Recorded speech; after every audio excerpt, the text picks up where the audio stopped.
Bismillahirrahmanirrahim. Assalamualaikum warahmatullahi wabarakatuh. Alhamdulillahirabbil alamin wa bihi nasta'inu ala umurid dunya waddin wassalatu wassalamu ala sayyidil mursalin wa ba'du. Bapak Ibu jamaah salat subuh yang saya hormati, pada pagi hari ini marilah kita mengkaji apa yang sering kita dengar atau istilahkan dengan sunnah Nabi, atau dalam bahasa Arab itu as-sunnah an-nabawiyah. Dalam sebuah hadis Rasulullah Shallallahu Alaihi Wasallam bersabda, kullu ummati yadkhulunal jannah illa man aba. Seluruh umatku, maksudnya umat Islam, ini nanti pada akhirnya pasti masuk surga kecuali yang tidak mau, illa man aba. Kemudian Rasulullah ditanya, waman ya'ba ya Rasulullah, siapa itu orang yang tidak mau? Beliau menjawab, man ata'ani dakhalal jannah. Orang yang ikut sunnahku pasti dia masuk surga, kata beliau. Waman asoni faqad aba. Tapi barang siapa yang tidak mau ikut sunnahku, itulah orang yang tidak mau atau enggan masuk surga. Nah, di sini penting kita pahami sunnah itu apa. As-sunnah an-nabawiyah atau sunnah Nabi itu adalah semua yang berasal dari Nabi. Kalau dalam bahasa Arab ini hiya kullu ma udhifa ilan Nabi sallallahu alaihi wasallam. Segala yang kita sandarkan atau berasal dari Nabi, baik itu ucapan, perbuatan, persetujuan. Nah, ini sudah tiga nih, ucapan, perbuatan, persetujuan, terus sifatnya Nabi, kemudian akhlak dan penampilan. Nah, semua yang berasal dari Nabi ini nanti kita kupas satu-satu. Disebut sunnah. Ada lagi sebutan hadis, tapi kalau hadis itu biasanya cuma tiga. Hadis itu berarti ucapan Nabi, perbuatan Nabi, ketetapan Nabi atau persetujuan. Kalau hadis, kalau sunnah lebih luas, ditambah tiga lagi, yaitu apa? Sifat, kemudian akhlak dan penampilan. Ingat Pak nggih? Ucapan, perbuatan, ketetapan Nabi, ditambah lagi apa? Sifatnya Nabi, akhlaknya Nabi, dan penampilan Nabi. Ini disebut sunnah. Ucapan Nabi itu berarti beliau menyampaikan sesuatu, ngomong, terus sahabat tuh mendengar. Nah, itu kalau diindikasi derajatnya sahih berarti sunnah.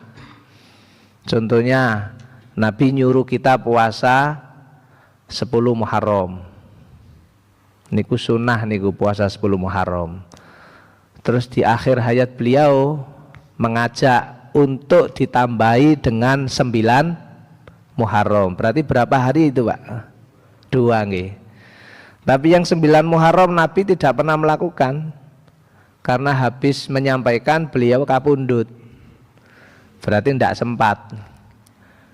Meskipun demikian sunnah 9 Muharram ini tetap kita kerjakan, sebab Nabi sudah menyampaikan. Ini namanya sunnah qauliyah. Nabi sudah menyampaikan. Dan banyak lagi sunnah-sunnah yang beliau sudah menyampaikan. Sumu tasihhu. Nah, kita disuruh, matur nuwun Pak. Kita disuruh puasa supaya kita sehat. Itu Nabi menyampaikan. Thalabul ilmi fardhatun ala kulli muslimin wa muslimatin. Nah, menuntut ilmu itu wajib. Itu disampaikan oleh Nabi. Nah, itu menjadi ajaran, menjadi hukum, karena qauliyah berasal dari ucapan Nabi Shallallahu Alaihi Wasallam. Nah, ini contohnya. Terus perbuatan itu namanya sunnah fi'liyah. Apa contohnya? Banyak. Tata cara sholat ini semuanya dari perbuatan Nabi. Beliau sholat, sahabat melihat, terus tahu kayak gitu caranya takbir, seperti itu sujud, ruku. Itu karena Nabi mengerjakan. Misalnya Rasulullah itu selalu sholat malam, mau Ramadan mau di luar Ramadan sholat malam selalu. Nah ketika Ramadan pernah sahabat itu tahu, karena tahu maka sahabat itu ngumpul di belakang beliau untuk makmum. Nah begitu 2-3 kali Rasulullah udah nggak keluar lagi, alias sholat malam pada waktu Ramadan itu di rumah, karena takut sholat malam itu disebut wajib. Akhirnya beliau sendiri. Itulah yang dijadikan dasar bahwa sholat tarawih itu boleh berjamaah, karena Rasulullah pernah, meskipun tidak full 30 hari. Siapa yang bilang? Para sahabat yang melihat. Nah, itu namanya sunnah fi'liyah. Jadi Nabi itu mengerjakan, orang lain melihat. Biasanya Bapak Ibu, kalau menyangkut hal-hal pribadi, Rasulullah pernah habis wudhu mencium istrinya, nggak wudhu lagi. Rasulullah pernah sholat, di depan dia sujud ada kaki istrinya terus disingkirkan waktu sholat. Itu semua fi'liyah. Dan karena hal-hal pribadi biasanya yang tahu siapa Bapak Ibu? Istrinya. Dalam hal ini Aisyah menyampaikan dia, Rasulullah pernah begini, begini, begini. Karena nanti semua yang dikerjakan Rasulullah itu yang dilihat oleh istrinya itu menjadi hukum, menjadi panduan, menjadi tuntunan. Makanya Aisyah banyak menceritakan Rasulullah pernah minum di gelas bekas bibir saya, misalnya gitu. Itu istrinya yang menceritakan. Kenapa kok yang menceritakan bukan yang lain Bapak Ibu kira-kira? Kenapa? Ya enggak tahu, karena itu perihal yang sangat pribadi. Nah di poin ini enggak boleh dicontoh ibu-ibu. Setiap yang dilakukan suaminya diceritakan keluar, niru Aisyah, enggak boleh. Karena suami kita bukan siapa malah jadi aib. Saya pernah mandi berdua, ya malah enggak lucu. Beda kalau yang diceritakan Nabi, karena akan menjadi panduan. Berarti mandi berdua dengan istri itu apa? Boleh gitu kira-kira. Nabi juga pernah waktu Ramadan berduaan sama istrinya, boleh. Tapi kita lebih baik jangan, karena nanti remnya lepas. Nah itu namanya sunnah fi'liyah. Nah yang ketiga ada sunnah takririyah, yaitu Nabi itu enggak ngomong, enggak mengerjakan, tapi orang lain mengerjakan, Nabi setuju. Berarti itu menjadi hukum. Apa contohnya?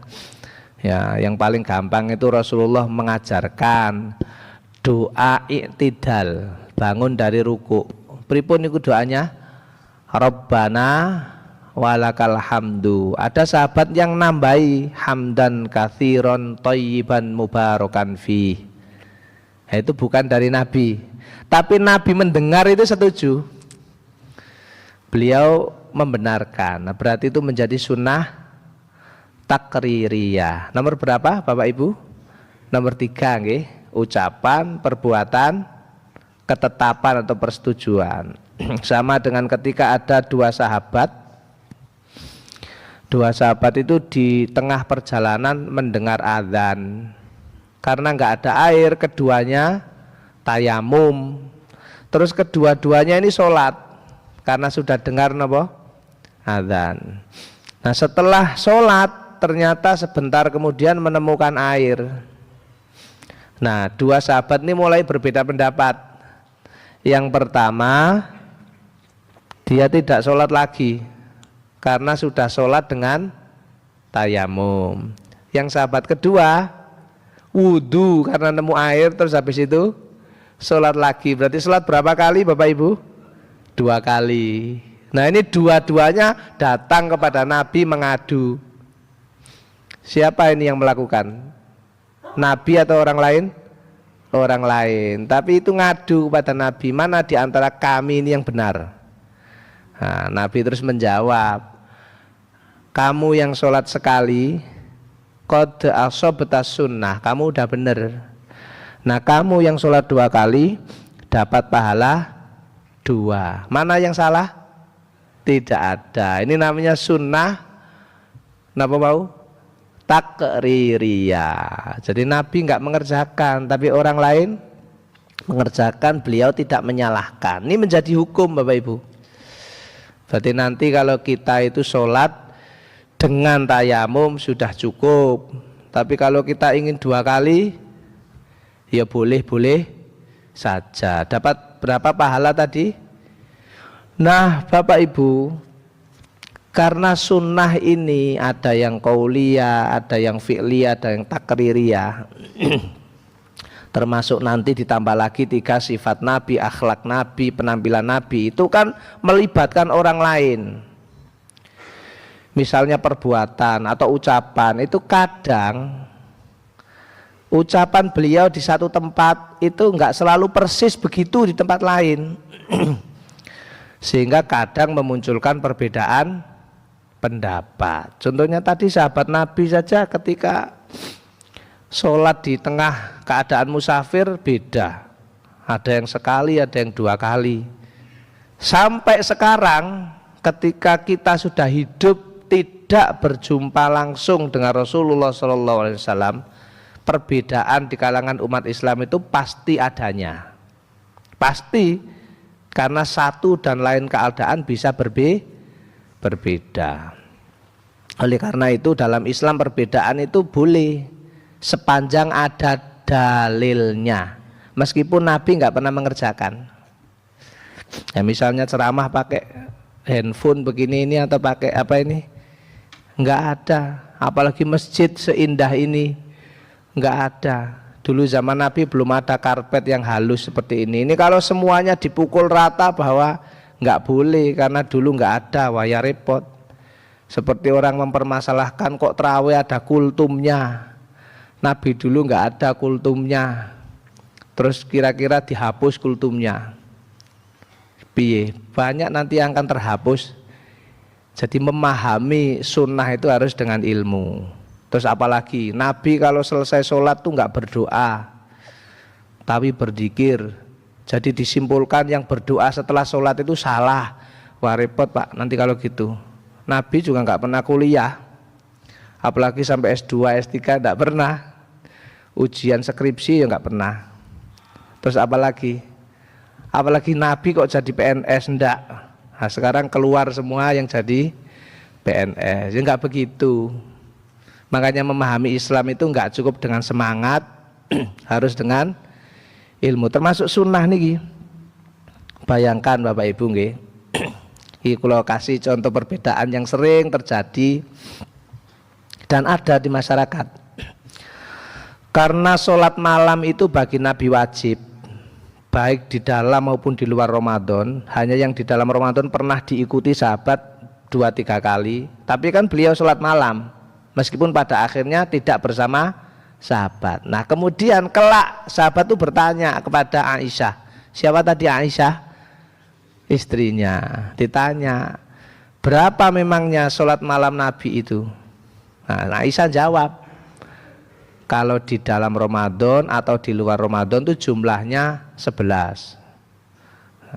Tapi kamu jangan tanya bagaimana lamanya, dan jangan tanya pula bagaimana bagusnya 11 rakaat itu. Jadi kira-kira kalau kita 11 rakaat itu 20 menit, kira-kira Nabi berapa menit?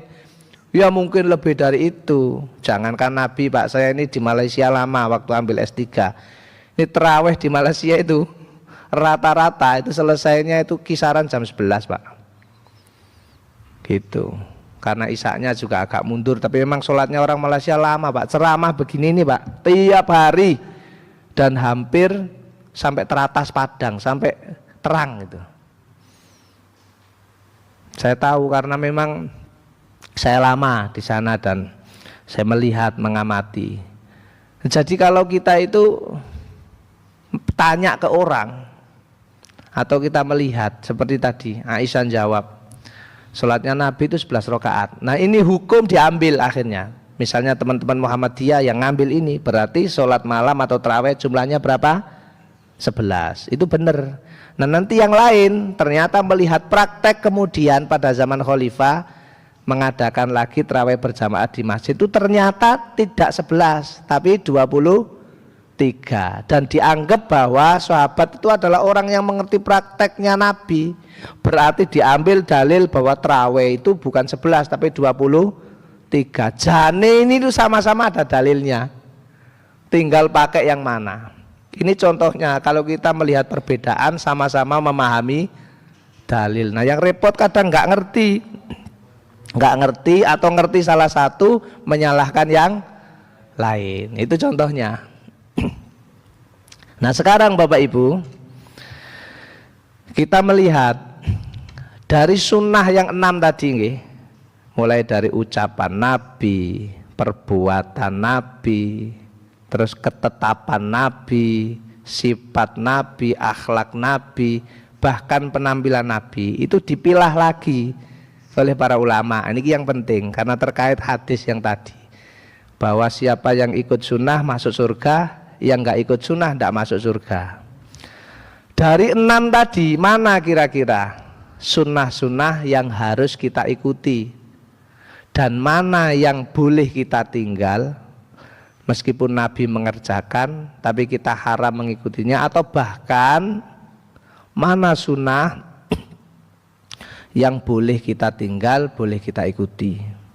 Nah ini penting. Pertama, saya bacakan saja bahasa Arabnya ya. Ada af'alun tasduru anin Nabi sallallahu alaihi wasallam bimuqtadha tabi'atihi al-basyariyati.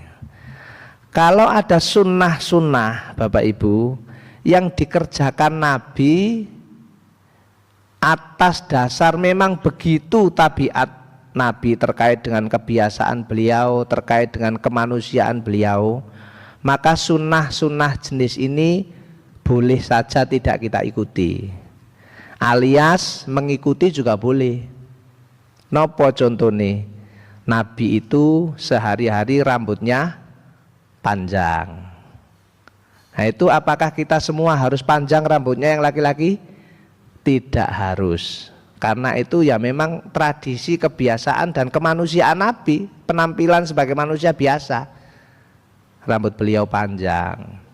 Terus beliau kalau berpakaian tuh tidak pernah pakaian batik seperti ini, tidak pernah.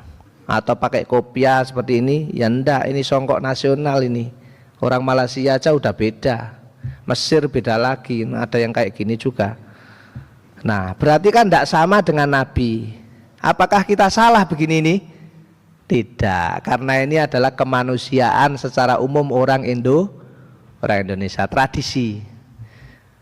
Rasulullah juga kalau makan tuh seneng ikan kambing. Nah kita boleh tidak seneng mie nyemek misalnya? Ya boleh saja. Itu namanya basyariyah, kemanusiaan. Beliau manusia, kita juga manusia.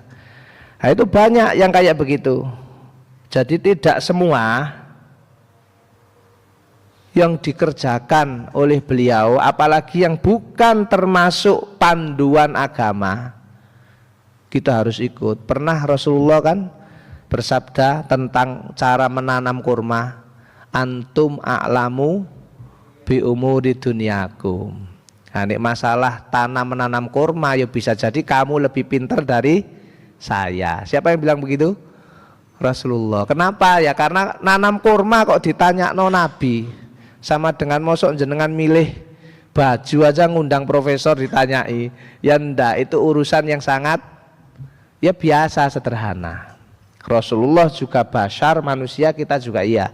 Jadi boleh saja kita pakai pakaian yang nggak sama dengan beliau. Poinnya menutup aurat dan pantas pakaian itu. Jenengan pakai sarung ya karena memang pantas orang Indonesia. Sebenarnya sholat itu pakai kaos juga tidak apa-apa, menutup aurat, tapi kurang pantas. Kata siapa yang jawab pantas nggak pantas itu? Budaya. Budaya mana? Budaya Indonesia. Budaya Indonesia ya kayak gini nih, atau baju. Nah, Rasulullah apa pakai begini? Ya tidak harus. Beliau ya pakai gamis. Beliau kalau kemana-mana ya ndak pakai celana, apalagi dasi malah ndak pernah. Nah, dulu awal mula orang Indonesia diajari pakai dasi, yang ngajari dituduh kiai kafir karena dasi adalah pakaian orang barat. Tapi pertanyaannya sekarang boleh ndak pakai dasi? Wah, semua sudah pada ngerti sekarang karena ilmu itu memang bertumbuh, Pak. Saya masih ingat waktu awal-awal internet masuk Indonesia, banyak itu penceramah sing sekolahnya gak patek dhuwur itu langsung berfatwa internet adalah haram karena kalau kita bermain internet banyak maksiat dan lain sebagainya. Padahal alat itu nggak bisa dihukumi, Pak. Alat itu nggak ada hukumnya. Yang ada hukumnya adalah efek dari alat itu. Saya kasih contoh, pisau hukumnya apa? Yang nggak ada. Menjadi pisau itu punya hukum kalau yang satu buat bunuh orang, satu buat masak. Itu baru ketemu hukumnya. Makanya jenengan jangan bertanya apa hukumnya maulid Nabi, tidak ada. Maulid itu artinya hari lahir, nggak ada hukumnya itu. Bertanya maunya ngeritik tapi salah. Apa hukumnya maulid Nabi? Tidak ada. Yang ada itu perayaan maulid Nabi. Nah, kalau perayaan berarti nanti dilihat apakah dia menyentuh aspek kemusyrikan, apakah dia menyentuh aspek fasad kerusakan, atau doror bahaya, atau maksiat, atau bahkan ba'id anillah, jauh kita dari agama sebab prakteknya keliru, itu baru keluar hukum. Tapi kalau sesuatu yang nggak ada efeknya apa-apa, jangan ditanya apa hukumnya kopiah, nggak ada. Wong kopiah itu barang, hukum itu melekat pada tindakan manusia. Bisa dipahami nih Pak nggih? Nah itu Pak, makanya kadang penting kita belajar gini nih supaya nggak asal. Apalagi kalau sudah menyampaikan nanti bisa tanya jawab setelah ini. Itu yang pertama nggih. Jadi ada sunnah-sunnah yang boleh kita ikuti, boleh tidak sepanjang itu menyangkut kebiasaan dan tradisi Nabi sehari-hari. Atau Pak, nah ini juga sering saya dengar ya, atau sunnah-sunnah yang terkait profesi Nabi. Misalnya beliau itu karirnya bermula jadi apa? Penggembala, betul nggih? Semua Nabi penggembala. Apakah terus anak-anak kita disuruh cita-cita jadi penggembala semua biar kayak Nabi? Tidak Pak, tidak, karena itu profesi zaman itu. Sekarang banyak, bahkan ada sekarang profesi YouTuber, ada influencer, terus ada buzzer. Itu semua profesi-profesi baru, Nabi nggak tahu itu. Nah ini terkait perkembangan ilmu. Terus Nabi itu jadi pedagang, terus disimpulkan, oh kalau gitu jadi pedagang itu lebih mulia daripada jadi dokter. Oh, repot Pak. Bukan begitu. Profesi berdasarkan bidang, karena tidak semua orang menguasai semua bidang. Saya kasih contoh. Ada orang yang ahli Pak kedokteran, maka dia jadi dokter. Apakah jadi dokter ini penting? Sangat penting. Seabrek-abrek ayat Al-Quran bicara tentang kesehatan. Kebersihan saja disebut bagian dari iman. Berarti jadi dokter itu sangat islami sepanjang menggunakan ilmunya untuk agama ini. Nggak ada bedanya jadi dokter dan jadi ahli bahasa Arab. Yang dokter bekerja di wilayah kesehatan, bahasa Arab di wilayah penafsiran Al-Quran misalnya. Sama ini. Ada lagi ilmu astronomi. Orang belajar sholat itu belajar melalui ilmu fikih Pak. Belajarnya mungkin di pesantren. Tapi untuk ngitung waktu sholat perlu ilmu apa? Astronomi, sehingga kita nggak perlu lihat jam. Tadi malah saya dikasih tahu nanti kalau sudah tit berarti sudah mau sholat syuruk atau isyrok. Itu yang ngitung ahli ekonomi. Ahli bahasa Arab, ahli astronomi Pak. Ahli bahasa Arab tidak bisa. Berarti astronomi itu islami atau bukan? Islami. Hukum apalagi. Semua yang kita bicarakan ini separuh adalah tentang hukum. Seperti sunnah-sunnah tadi itu untuk menentukan apa nih? Hukum. Berarti hukum niku ilmu nopo? Islami napa mboten? Ya gitu Pak. Ini kalau kita memahami. Jadi kita bisa menempuh bidang ilmu apa saja. Karena semua ilmu itu sepanjang dimanfaatkan untuk Islam ya bagus. Jadi kita nggak harus jadi penggembala, nggak harus juga jadi pedagang, boleh jadi apa saja sesuai bidang. Poinnya bukan begitu, karena penggembala, kemudian apalagi pedagang itu adalah profesi Rasulullah. Sunnah memang dikerjakan beliau, tapi tidak langsung berkaitan dengan syariat. Jadi boleh saja. Rasulullah juga kalau kemana-mana naik onta, bahkan jalan kaki. Nah, kita sekarang tidak. Kenapa? Karena zaman berkembang, manusia punya ilmu sehingga dia bisa memproduk teknologi.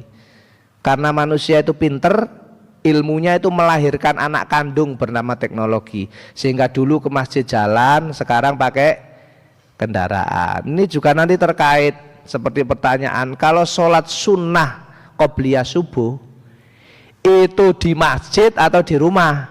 Konteks sekarang jawabannya boleh kedua-duanya. Dilihat kondisi rumahnya. Lah kok Nabi itu selalu di rumah? Karena rumahnya, bayangkan Pak, saya ini di Pakem, ceramah di sini, terus tahiyatul qobliyah subuh itu di rumah. Sampai sini piye? Nah, gitu Pak. Itu namanya beragama dengan ilmu. Nek tahiyatul masjid pasti di masjid, tapi kalau sholat sunnah boleh di rumah, boleh di masjid, tergantung. Nah, ini nanti saya itu punya kajian di Pakem itu setiap apa ya, selapan tentang fikih Muhammadiyah Tarji. Itu memang kita harus belajar Pak. Kadang-kadang kalau ceramah terus nggak ngerti gitu nanti diamper. Pokoknya dulu begitu ya gini, kalau nggak gitu haram. Jadi beragama ini malah pengen marah-marah aja. Begitu ngaji langsung pengen mana yang salah ini, yang salah mana. Padahal enggak, ada banyak hal yang harus kita pelajari dulu supaya kita itu bisa berpikir luas dan luas. Luas itu berarti punya pilihan banyak jawaban. Luas itu enggak kaku. Nah itu sunnah-sunnah yang pertama. Jadi profesi Nabi, kebiasaan Nabi. Yang kedua Pak, ada sunnah yang dikerjakan Nabi, tapi bukan saja kita boleh meninggalkan, bahkan haram kalau kita mengikuti. Napa contohnya? Poligami lebih dari 4. Itu jenengan kalau nyoba yo, kan Nabi itu begitu, yaitu khossatun lin Nabi. Itu makhsusah, khusus untuk Nabi. Kita ndak boleh. Kita berapa ya, 1 saja. Kalau lebih dari 1 syaratnya harus persis Nabi. Gimana caranya? Ya berarti menikah yang kedua itu harus 68 tahun minimal. Bila perlu 70, sudah setiap bulan itu kontrol. Atau bila perlu pensiun dan masih nunggak utang ya kira-kira 100 juta lah. Itu boleh. Sunnah itu. Atau masih punya anak 3, kuliah di kampus besar semua, atau sakit-sakitan boleh. Tapi kalau yang kedua itu 25 tahun ya akeh tunggale, itu berarti poligami ndak ikut Nabi. Nabi itu semua istrinya Pak, hanya 1 yang gadis, yaitu siapa? Aisyah. Itu pun anak Abu Bakar, nggak main-main Abu Bakar. Yang lainnya itu Pak, nggak ada Nabi itu melihat cantiknya. Janda saja nggak cukup Pak, karena sekarang masih banyak janda yang iya, jandanya Nabi enggak. Jadi kita harus adil. Kalau memang mau poligami persis Nabi, ikuti semuanya, termasuk siapa yang dinikah itu. Jangan cuma jumlahnya, tapi juga kualitasnya. Jangan hanya poligami secara kuantitas, tapi harus kualitas. Ditiru itu. Nah, kalau enggak berarti memang lebih baik 1. Meskipun di Al-Quran boleh poligami, memang tidak dilarang Pak, tapi syaratnya ketat. Tapi begitu jenengan lebih dari 4, berarti jenengan sudah mau jadi Nabi, sudah memenuhi kriteria jadi Nabi. Ya, sudah 4, ada orang disebut sebagai memenuhi kriteria jadi Nabi, Nabi baru. Nah itu tahajud, apa tadi? Poligami. Sekarang kan aneh-aneh tuh Pak, Ono wong saking senenge, wah iki memenuhi kriteria jadi nabi, jadi ono seleksine fit and proper test calon nabi. Ndak Pak, nabi itu diangkat. Jenengan hati-hati ya dengan klaim-klaim begini nih. Nabi itu semuanya diangkat. Yang angkat tuh Rasulullah atau jadi nabiullah itu diangkat oleh Allah. Nabi Muhammad diangkat melalui surat Al-Alaq. Kemudian diangkat lagi jadi rasul melalui surat Al-Muddathir ayat 1 sampai 7. Nabi Musa diangkat di buku Trisina, diambil, dipanggil sama Allah. Innani anallahu fa'budni Musa, aku iki Allah, sembahlah saya. Enggak ada nabi kok dijuluki orang. Enggak, nabi semuanya diangkat. Dan semua nabi itu tahu kalau dirinya nabi karena ada risalah, ada risalah. Ono proker lah Pak kira-kira. Ono program kerja yang harus dilakukan. Semua nabi tahu. Kalau ada orang sekarang nabi atau enggak ada, bohong itu Pak. Enggak ada. Sekarang sudah tidak ada nabi. Yang ada adalah ulama, orang pinter. Oke, nah ada lagi sunnah yang dikerjakan nabi tapi kita haram Pak mengikuti. Tahajud yang kita hukumi wajib. Bagi kita tahajud atau sholat malam itu sunnah. Bagi nabi wajib. Korban hari raya Idul Adha itu Pak, bagi kita hukumnya apa Pak? Sunnah. Bagi nabi wajib. Nah itu nggak boleh kita menyamakan. Bahkan kita nggak boleh puasa wisol. Puasa wisol itu puasa tanpa buka dan tanpa sahur, nggak boleh. Kita itu kalau puasa mesti buka dan kudu sahur. Itu ajaran. Terus apa lagi nggih? Kita nggak boleh juga puasa dahar. Puasa dahar itu puasa tiap hari. Yang kita boleh adalah puasa selang-seling, namanya puasa Daud. Di atas puasa Daud nggak ada. Nggak boleh kita puasa. Apalagi puasa karena anaknya mau ujian, puasa karena wetonnya, puasa karena menantunya tes pekerjaan, nggak ada. Kalau mau tirakat, carilah hari-hari yang memang ada syariat puasa. Misalnya Senin Kemis, saya mau puasa Senin Kemis atau Daud supaya menantu saya lekas dikaruniai momongan, boleh. Tapi kalau jenengan puasa, saya khusus mau puasa hari Rabu Kliwon, soalnya ini menantu saya menikahnya di hari itu dan supaya kasih momongan itu poso ngarang namanya. Nggak boleh seperti itu Pak. Banyak poso ngarang-ngarang nih, ngarang dewi. Kalau ingin tirakat, cari hari-hari yang ya tadi, yang ada syariatnya, supaya kita itu diberikan kemudahan. Sholat juga begitu. Nah sekarang ini banyak kesalahpahaman Pak. Kalau orang ditanya apa cita-citamu, umroh bahkan haji, seolah-olah umroh dan haji itu pencapaian. Terus sholatnya orang dilakoni. Padahal ada satu kitab Pak, judulnya Dalilul Istithmar fi Bangkil Hasanat, menjelaskan kebaikan-kebaikan sunnah yang berpahala itu syaratnya dua. Yang pertama dilakukan oleh seorang muslim. Jadi orang puasa tapi dia Kristen ya boleh saja, tapi nggak dapat pahala. Orang puasa tapi dia non Islam atau korban ya silahkan, tapi tidak dapat pahala. Kebaikan itu yang beroleh pahala besar harus orang muslim. Yang pertama. Yang kedua, seorang muslim yang mengerjakan sholat. Nah, sholat itu pokok Pak. Kata Nabi seperti imaduddin. Apa itu imaduddin? Tiangnya bangunan. Kalau bangunannya roboh, apa nih yang mau dibangun? Nah sekarang banyak orang itu pokoknya yang penting umroh, haji, karena itu identitas. Padahal di masjid nggak pernah kelihatan. Sampai arek cilik urung ngerti apa-apa didaftar haji Pak. Soalnya wong tuane sugih.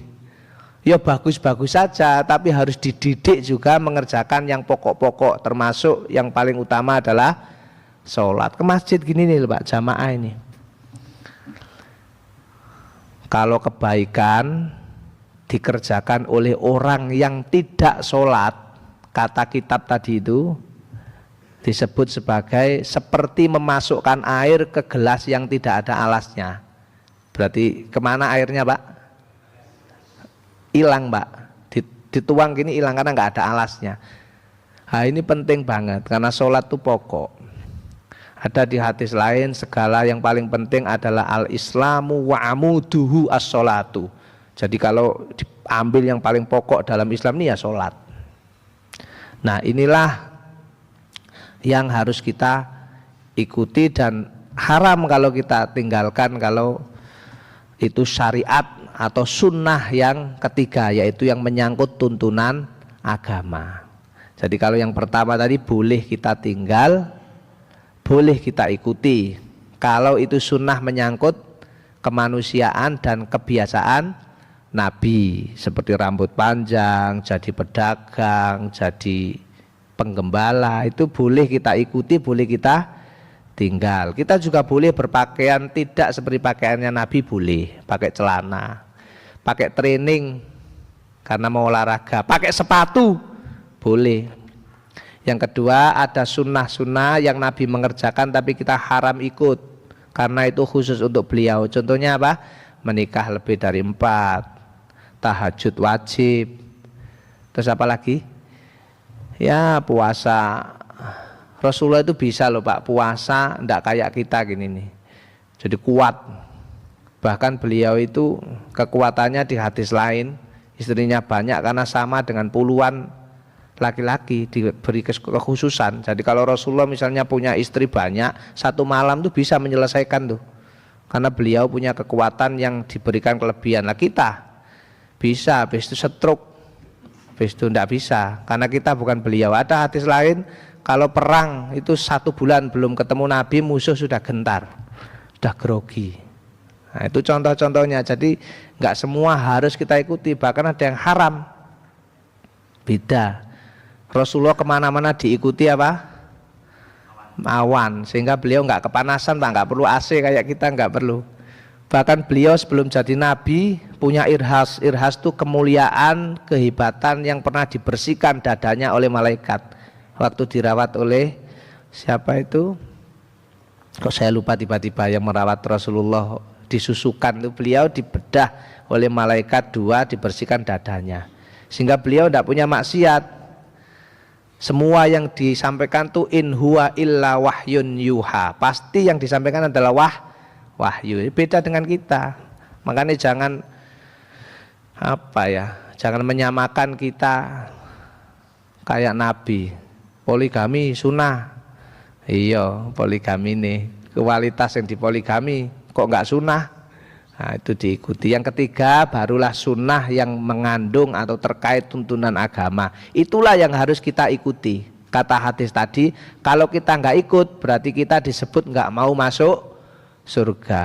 Jadi man ata'ani dakhalal jannah. Siapa yang ikut sunnahku pasti masuk surga. Itu yang dimaksud sunnah yang terakhir ini, yaitu sunnah-sunnah terkait ya tuntunan ini. Tuntunan kalau mau masuk masjid, sebelum duduk harus tahiyatul masjid. Biasakan setiap hari itu membaca Al-Quran meskipun hanya 1 halaman. Kata Nabi 1 huruf saja pahalanya 10. Bahkan kalau kita membaca qul huwallahu ahad saja, kata beliau innaha la ta'dilu thulutsal Quran. Qul huwallahu ahad itu sama dengan 10 juz Al-Quran. Sunnah-sunnah ini Pak yang harus digas, bukan sunnah-sunnah yang aneh-aneh tadi itu. Gimana dengan jenggot? Wah ini seru ini. Nek jenggot beda karena memang ada perintah. Jenggot itu hukumnya sunnah. Tapi seandainya kita nggak berjenggot juga tidak berdosa. Tapi jenggot sunnah, bukan kebiasaan Nabi. Itu adalah sunnah, memang pernah diperintahkan untuk memelihara. Pun katanya kalau udah titit 10 menit lagi. Saat ini monggo pertanyaan Bapak Ibu, barangkali ada. Ya monggo. Sebentar ya Bapakin dulu, monggo Pak. Yang kopiah putih. Tes. Salam warahmatullahi wabarakatuh. Nggih.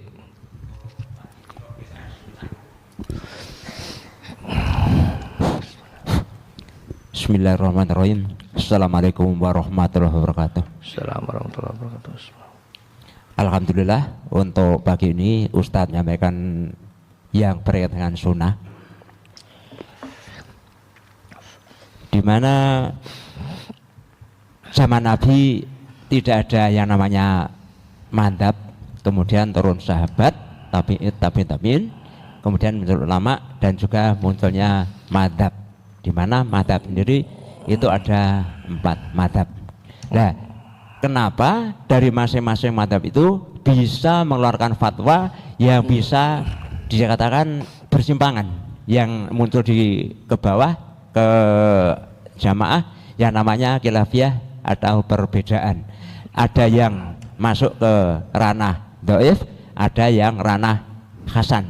Nah, terus kita sebagai jamaah, sebagai umat, itu kadang-kadang sering timbul pertanyaan, lantas yang mau diikuti yang mana? Itu yang pertama.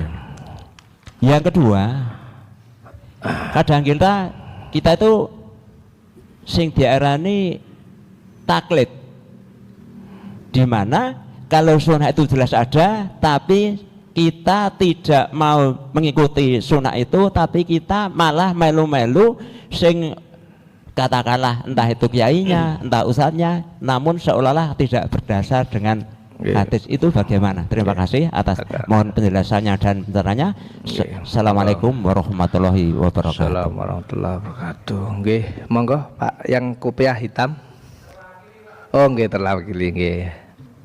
Baik, pertama nggih, madhab itu adalah cara atau bagian ulama memahami agama.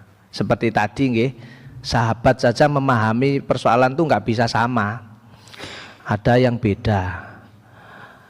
Tapi bermadhab, sebagaimana yang disebutkan tadi, madhab yang otoritatif di dunia itu ada 5 nggih. Yang 4 Sunni, yang 1 Syiah, itu semuanya madhab. Madhab itu hasil pencernaan pikiran ulama. Bagi kita bermadhab itu tidak wajib. Maksudnya tidak boleh hanya fanatik satu madhab, yang lain salah, itu enggak. Jadi kita ikut salah satunya boleh, enggak menjadikan semuanya sebagai pertimbangan juga tidak apa-apa. Tapi bermadhab itu tetap harus kita akui ada, karena itu bagian daripada disiplin pemahaman ulama terhadap Islam yang luas ini. Sehingga tidak mungkin kita memahami semua, ada aspek-aspek tertentu yang kadang-kadang kita spill dan seringkali nggak sama satu dan yang lain. Sama dengan tadi itu sahabat tadi yang hidup sama Nabi aja nggak sama. Lah sikap kita gimana? Satu, kita tidak boleh fanatik hanya madhab itu, yang lain kita persalahkan, tidak boleh. Karena kadang yang kita sangka nggak ada dalil itu kita juga belum tahu, atau kadang beda perspektif, cara pandang itu beda. Ada orang unggah status di medsos, yang satu bilang itu riya, yang lain bilang itu motivasi. Berarti tergantung perspektif. Yang kedua, bagaimana sikap kita selain tidak fanatik? Jangan taklid. Taklid itu pokoknya. Jadi alasannya itu pokoknya. Itu tidak boleh, harus kita tahu paling tidak alasannya. Misalnya tadi saya bilang kalau ada orang yang ngajak puasa weton, ya ditanyakan saja dalilnya. Kalau untuk wilayah akidah dan agama itu harus dalilnya itu dari Al-Quran dan Sunnah. Madhab, ulama yang lain itu hanya penjelasan terhadap Al-Quran dan Sunnah. Tidak boleh meng-create ibadah baru. Jadi penjelasannya, sholat 5 waktu, Al-Quran Sunnah. Nah waktunya, tata caranya itu kadang berbeda, karena itu terkait pemahaman dari sejumlah banyak hadis. Maka kalau ada madhab atau ajaran atau ustadz mengajak ibadah ini itu, kita nggak boleh langsung ikut taklid, tapi tanya apanya, dalilnya kira-kira apa. Dalam dunia ilmu kan juga gitu toh, kita dosen ada mahasiswa yang berpendapat, kan kita tanya argumentasinya. Kalau memang kuat, nah kalau enggak ya ditolak. Dan yang ketiga Pak, kalau banyak sekali madhab atau pemikiran, pilih yang paling jenengan rasa dalilnya kuat. Dalilnya kuat dan jenengan mantep. Karena banyak Pak, dalil yang sebenarnya kuat tapi jenengan nggak mantep. Bisa karena nggak suka sejak awal, memang nggak seneng, atau kita itu memang sudah seneng kepada yang ini, itu nggak masalah. Saya kasih contoh terawih. Oh, terawih itu mbok sudono dalile sing 11 rakaat yo enggak gelem, itu 23 rakaat. Atau sebaliknya, yang 23 rakaat fanatik karena terlalu lama, ya pilih yang 11. Nah itu loh Pak. Jadi kadang-kadang kebenaran itu ditunjukkan, kalau kita udah nggak suka juga belum tentu diikuti. Makanya pilih yang benar sekaligus yang mantap. Ada hadis kita diajari doa Allahumma arinal haqqo haqqo. Hafal nggih? Itu doa ngajarin kita supaya sesuatu yang benar itu ya harus kita jadikan sebagai kebenaran. Warzuqna tibaa, dan kita harus berusaha untuk ikut. Karena banyak kebenaran yang kita tahu itu benar tapi kita nggak mau ikut, Pak. Coba jenengan tanya ke semua orang yang nggak pernah ke masjid itu, jamaah ke masjid baik atau salah, benar atau salah, baik atau buruk, jawabannya sama.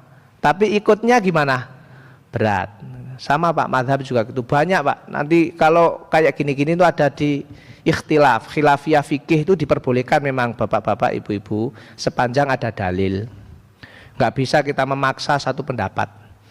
Boleh, yang nggak boleh itu terlalu fanatik atau kita terlalu taklid. Jadi pilih yang benar dan yang bikin hati kita mantep. Kalau saya langsung aja saran, di Indonesia kan ada banyak lembaga fikih nih. Ada MUI, ada Majelis Tarjih Muhammadiyah, ada Bahthul Masail NU. Nah, silakan saja. Saya punya fatwa-fatwanya itu. Kalau terutama yang NU Muhammadiyah biasanya memang ada perbedaan tapi nggak jauh. Nah, silakan mana yang mantep. Misalnya masalah tarawih tadi argumentasinya ada. Terus apa lagi? Masalah sholat suruk. Nah, sholat suruk aja udah beda. Kalau bagi Muhammadiyah sholat suruk itu adalah duha di awal waktu. Jadi aktivitas dari masjid nanti sampai titik ini, terus kita sholat sunnah suruk. Berarti di mana sholat sunnah suruknya? Di masjid, bukan di luar. Begitu jenengan keluar sudah bukan suruk karena terlepas dari aktivitas masjid, maka namanya sholat duha. Nah, gitu aja sudah. Itu harus ngerti itu supaya kita paham dan tidak saling menyalahkan. Agama itu diamalkan, bukan diperdebatkan. Tapi ilmunya harus tahu, Pak. Gitu. Ada lagi Bapak Ibu? 1, 2. Monggo Pak. Maaf sekali ini nambahi. Ini yang berkaitan dengan yang sering katakanlah gembar-gemborkan, yang berkaitan dengan sing diarani kearifan lokal ini, Tat. Kadangkala kata-kata kearifan lokal itu diangkat ke permukaan, di mana sering kita itu diajak untuk melakukan sesuatu yang tidak ada tuntunannya. Nah, ini lantas kita bagaimana untuk menyikapinya? Terima kasih. Baik, budaya itu banyak nggih, termasuk kearifan lokal, seni itu juga banyak, ada seni suara juga banyak, ada lagu juga ada, dangdut, jazz. Pokoknya segala budaya yang bersumber dari kreativitas manusia, mau seni, budaya, semuanya. Pokoknya budaya itu berarti bukan agama nggih. Hidup itu kan ada 3, ada ilmu, ada agama, ada budaya. Kalau ilmu itu pemikiran manusia jadi ilmu, agama dari Tuhan, dari Allah. Kalau budaya itu segala yang dibatin, kebiasaan, tradisi, kearifan lokal, semua yang dari manusia. Nah, bagaimana Islam melihat budaya? Budaya ini hukum dasarnya boleh, Pak. Al aslu fil ibahati, al aslu fil muamalati al ibahatu, hatta yadullat dalilu ala tahrimihi.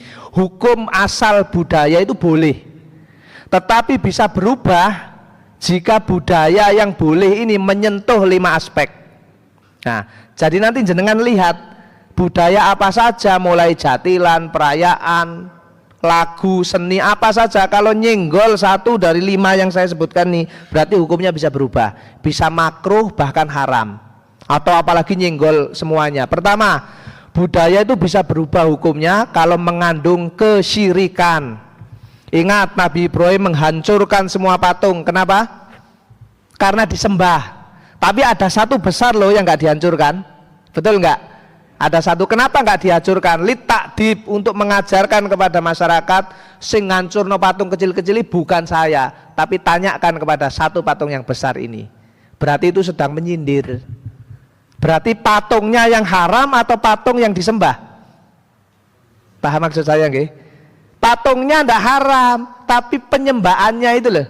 Makanya dihancurkan semua, satu yang disisakan supaya untuk menyindir gitu loh, bahwa patung ini nggak bisa berbuat apa-apa. Tapi kok kamu sembah, takonono sekarang yang besar ini. Satu nih, berarti Kesyirikan itu budaya apapun tidak boleh kalau menyentuh kesyirikan. Yang kedua Pak, budaya itu bisa berubah hukumnya jadi makruh bahkan haram kalau mengandung kerusakan. Kerusakan.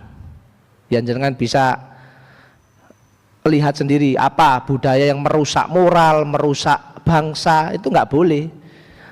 Atau yang ketiga, merusak generasi seperti miras, rokok, itu fasad. La tufsidu fil ardi ba'da islahiha wa la tulqu bi aidikum ila tahluka. Itu cukup untuk menghukumi rokok dan miras. Paling enteng hukum rokok itu makruh. Nah yang ketiga, budaya itu berubah hukumnya kalau dia doror, mengandung bahaya. Atraksi, mangan beling, nah itu bahaya. Diubah saja mangan kerupuk, bahaya. Segala yang bahaya itu tidak boleh, dilarang. La diroro, la dororo, wala diroro. Berbahaya nggak boleh, membahayakan orang lain nggak boleh. Berarti yang ketiga. Yang keempat, budaya bisa berubah hukumnya kalau mengandung unsur maksiat. Ngaji tapi laki perempuan campur, bahkan jamaah saja Pak, jamaah itu sunnah muakkadah. Tapi jenengan biasa jamaah berdua laki-laki perempuan, bukan mahram, setrume sama-sama kuat, hukumnya bisa berubah loh. Tidak boleh itu. Karena itu kholwat, kecuali kalau sudah nggak ada setrumnya ya nggak apa-apa, atau mungkin ada yang lain. Jamaah saja kalau dibiasakan 2 orang muda-mudi itu bukan perilaku Islami. Kalau nanti lama-lama jamaah terus akhirnya tukar nomor HP lama-lama. Nah itu contohnya. Jadi segala sesuatu yang dikhawatirkan dekat dengan maksiat itu saja berubah hukumnya. Yang terakhir, budaya bisa berubah Pak, nggak boleh kalau menjauhkan kita dari agama. Saya baca status ya, kalau kita berteman dengan orang, tanyakan kepada diri kita, kira-kira anak saya itu kalau jadi teman ini itu kita boleh nggak? Kalau jawaban kita ya, berarti teman ini teman apa? Saya ulangi lagi Pak. Kita berteman dengan orang, tanya kepada diri sendiri, kira-kira nih anakku jadi seperti orang ini, saya ikhlas enggak? Kalau jawabannya iya, berarti teman ini teman apa? Baik. Tapi kalau enggak, sama Pak, tanyakan kepada diri jenengan, scrolling ini menyebabkan saya itu males jamaah enggak? Kalau iya, berarti scrolling itu menjadi keburukan gitu. Bukan scrollingnya, tapi ternyata dapat menjauhkan jenengan dari jamaah. Mungkin ada orang lain yang scrolling tidak begitu karena untuk membaca. Jadi ini saya kira budaya bisa berubah dari boleh kalau 1 mengandung kesyirikan, 2 mengandung kerusakan, 3 mengandung bahaya, 4 maksiat, kemudian yang kelima menjauhkan kita dari agama. Tapi budaya yang tidak begitu insya Allah aman Pak. Kearifan lokal jenengan bidik aja dari aspek 5 itu. Gitu kira-kira Bapak Ibu, terima kasih. Wah ini kalau pertanyaan terus kayak ujian disertasi nanti nggak selesai-selesai. Mudah-mudahan bermanfaat nggih. Monggo apa yang kita dapat sedikit banyak kita amalkan. Mudah-mudahan berkah untuk hidup kita sekalian. Karena di sana udah saya lihat ada makanan, maka kita akhiri. Assalamualaikum warahmatullahi wabarakatuh.